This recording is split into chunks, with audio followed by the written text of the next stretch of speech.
Mummy వాళ్ళ కాడే పంపించినాక కదిలేండి.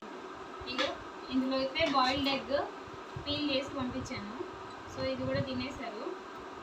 And మామిడికాయ పచ్చడి, సాల్ట్, టమాటో ఎండుమిర్చి చట్నీ, ఇంకా బెండకాయ సూపు, ఇంకా వంకాయ కర్రీ,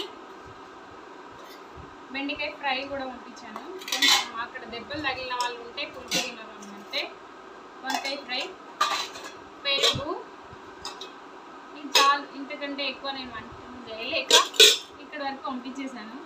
సో వాళ్ళు చేసేది హార్డ్ పని కాబట్టి కొంచెం దెబ్బలు తగిలి ఉన్నాయి అంటే పప్పు లాంటిది ఏమి అంటకుండా, పులుపు లాంటిది కూడా ఏమంటకుండా పెట్టమని అన్నారు.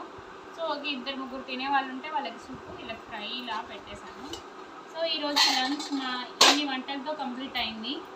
మీరేమంటారు? ఖచ్చితంగా అలా పని చేసే వాళ్ళు గట్టిగా తింటేనే మంచిగా తృప్తిగా మళ్ళీ పని గట్టిగా చేస్తారనేది నా ఉద్దేశం.